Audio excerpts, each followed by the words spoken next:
Hey everyone, YouTube back with a bit of a feature, and as a person who's been collecting for quite a while, basically years, I figured it might be interesting to do a little bit of a feature on collecting as a whole. Basically, I'm going to call this Retro Collect 101, or a beginner's guide to collecting.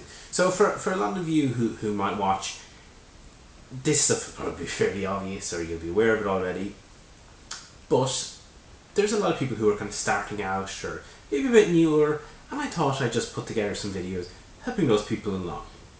And as such, I'm going to break this into 4 parts. In the first part, this video, I'm just going to talk about basically why collect and, well, a bit of why retro in general, and then why collect. And then in the second part, I'm going to talk about how to get started with, trying out your retro collection and how you might go about it and things like that. Then in the third part, I'm going to talk about buying, or really it's going to end up probably being eBay, because let's be honest, it's very hard to ignore the elephant in the room there. And then I'll round it out with a bit about kind of how you could care for your collection. Now, of course, these are just my thoughts and my experiences from doing this, so it's going to be by no means definitive, but it's probably worth at least discussing, I figure, if nothing else. So anyway, as I said, this video is going to be about, it's an introduction. Why retro collecting? Now, to answer that is obviously twofold. Why retro, and then why collecting? Retro gaming is a tremendous thing, I think, to get into if you haven't already. It opens up the world of gaming like you couldn't believe. If you just are used to kind of current modern systems, or if you've maybe had a couple but have always moved on, you're really missing out on a tremendous library of games and gaming experiences. If you were to look at this like any other media form, films or books or music, it would be ludicrous to kind of think that, well, from whenever you grew up, I'm not going to read any book, or I'm not going to watch any film before that date, because why would I? We have this new stuff. Gaming's kind of odd like that, that because of this kind of continual progression and generations of systems, there is a large section of an audience of gamers that do just kind of nearly ignore what comes before. Now, I'm glad to see that is changing, with downloading services making retro titles more available, and there's more push for older franchises and properties, and you do have people who are just by and large interested in and look up themselves, and that's really encouraging. And above all, retro gaming can actually be a lot cheaper than modern gaming. If you go and buy a modern game on launch day, you'll be spending 50-60 quid. Now, you can buy a lot of retro goodness for that money. And what I'm not saying by any stretch of the imagination, don't pick up the modern game, because I'm not a retro gamer. People often say that.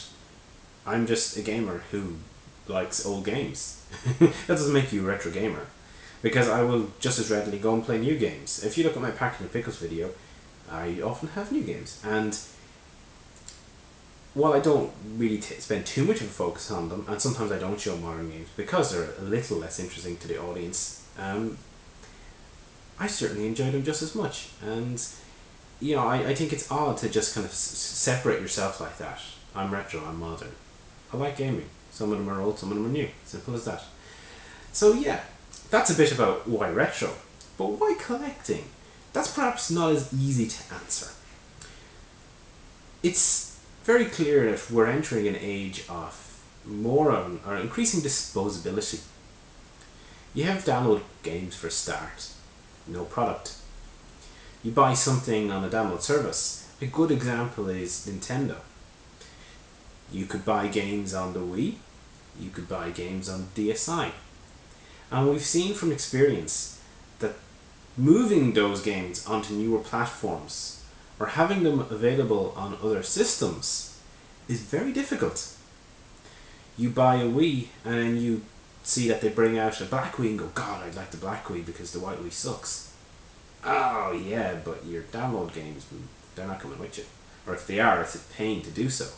Now, not all companies are like that. Some do make it easier to transfer your goods, but it's one example of how this move to digital or non-physical media can have negative impact and can just make life more frustrating than it should be. And if you have you go and buy Sonic and you have a Mega Drive that works, you can pop it in. It's a cartridge. It's pretty much going to stay working for a very long time. Not forever, but it's going to stay working for a very long time. Now, I've always been a person who's been more interested in tangible goods than digital goods. Although my profession is in computing, so it kind of goes against that grain of digitizing.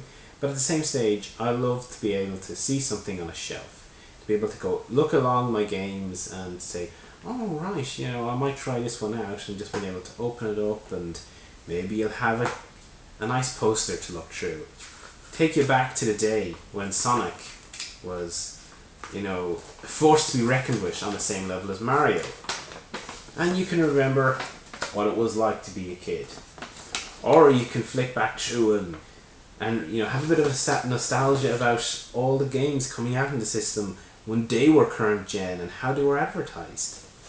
And you can kind of put yourself into the mindset, what would it have been like when you were a kid and you couldn't maybe have all the games? One of the reasons for my console that I primarily collect for is that, well, when I was younger, I only had a few games.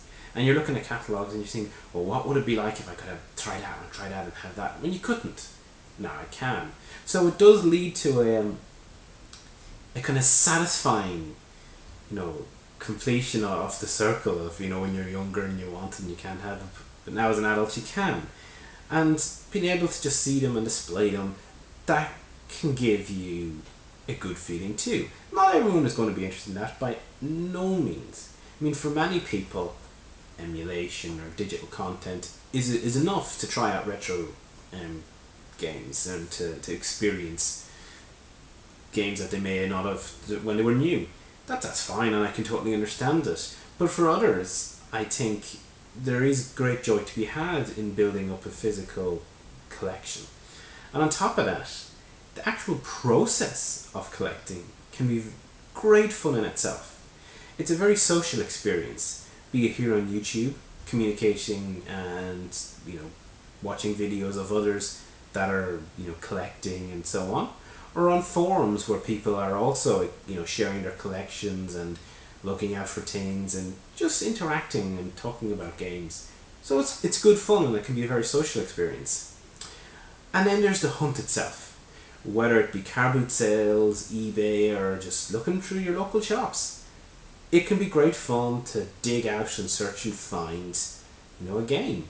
Now, it's not always going to be fruitful, but when it happens, it can be very rewarding. So there's a lot of positives as to why you would play retro games, and depending on your personality, there's a lot of positives as to why you would collect for retro systems. But one thing really sums it up. You can emulate and you can experience in digital compilations and on modern hardware. But when it boils down to it, if I want to really experience Sonic, the only way for me to get the full fix is to play Sonic on the original hardware. Then you have to, you might not have the advantages of save states and things like that, but perhaps that brings it truer. It creates a truer experience. You are there with your core that might be a little shorter than you'd like, and you can't just rely on soft save state, and I don't know. It's hard to put it into words, but the real hardware experience is pretty much impossible to beat with any form of emulation. I've mentioned before, emulation is good, so I won't go into it. Again in this video series. But on the flip side, the collecting for the real hardware and the real games is it's a joy, in my opinion. And I think that many other people, if they give it a shot, would actually enjoy it too. And there's always great, obscure things to find too, which can also add a little nuance to the whole thing. So anyway, that's it for an introduction as to why would you want to collect for retro games and retro systems and so on. And I haven't even touched on, I was kind of talking about nostalgia actually, as a side note. Maybe I'm not finished because I was thinking of Sonic. But what about systems you never got to experience? What about systems that don't emulate? The Virtual Boy, the Vectrex. These are things that actually collecting the hardware and experiencing them, the tangible, system itself is, it's something you have to do. You have to experience it to really have the full force, and not just read about it. It's great to read about these things and look at pictures, but to see it and to experience it is a whole nother ballgame. So anyway, that added in is why at least I, collect retro systems, and why I think that many other people should too. So yeah, join me back in part 2 where we'll talk about how to get started. You decided, I am interested. I wouldn't mind, dabbling a bit with, maybe getting a system or maybe trying out, some games. And how should I go about that? What was the process to kind of get going? So we'll see you then. Thanks for watching as always, and back maybe tomorrow.